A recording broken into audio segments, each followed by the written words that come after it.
കണ്ടുകൊണ്ടിരിക്കുന്നത് പാളയാണ്. പാള നമ്മളത് മംഗള പറഞ്ഞ പാള, കർണാടക, അട്ടപ്പാടി, മണ്ണാർക്കാട് അവിടെ കിട്ടും കേരളത്തിൽ. ഇതിനെ നമ്മൾ എങ്ങനെയാണ് പ്ലേറ്റ് ആക്കുന്നത്? ഈ ഒരു മെഷീന് അതായത് 2 HP മോഡലിൽ ഡബിൾ ഡൈ വെച്ച് നമുക്ക് പ്ലേറ്റ് ആക്കാം. ഇത് എങ്ങനെയാണ് നമുക്ക് ഒരു പ്രൊഡക്ഷൻ ആകാൻ?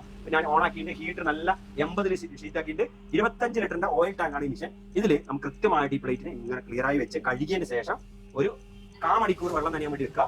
അടിച്ചു. അപ്പൊ പ്ലേറ്റ് കൃത്യമായി കട്ട് ചെയ്തു. ഇപ്പൊ എന്താണ് ഇവിടെ സംഭവിച്ചത്? ഈ പാളി നമുക്ക് മാറ്റിയെടുക്കാം. എന്നിട്ട് രണ്ടാമത്തെ മെല്ലെ പൊക്കി പ്ലേറ്റ് അടിപൊളി ക്വാളിറ്റി വന്നിട്ട് എക്സ്പോർട്ട് ക്വാളിറ്റി ലെവലിൽ ഇത് വന്നിട്ടുണ്ട്. ഈ പ്ലേറ്റ് നമുക്ക് ക്ലിയർ ആയിട്ട് ഇതുപോലെ ഇല, പാള, അതുപോലെ വാഴയില പ്ലേറ്റും നമുക്ക് ഇതിൽ ഇതേ തന്നെ ചെയ്യാം. റെഡി. അപ്പൊ ഇത് ഇല നമ്മുടെ കയ്യിലുണ്ട്, അട്ടക്കടലാസ് റെഡി. ഇത് രണ്ടും കൂടി ഞാൻ സെന്റർ ചെയ്തിട്ട് ഇതിലോട്ട് വെക്കുന്നുണ്ട്. ക്ലിയർ ആയി വന്നതിന് ശേഷം ഞാൻ ലിവറിനെ താഴ്ത്തുന്നു. കട്ടായി. ഇപ്പൊ ഇത് കൃത്യമായിട്ട് കട്ടി ഷേപ്പായി വന്നു കണ്ടോ? ഇനി യെസ്, പ്ലേറ്റ് ക്വാളിറ്റി പ്ലേറ്റ്.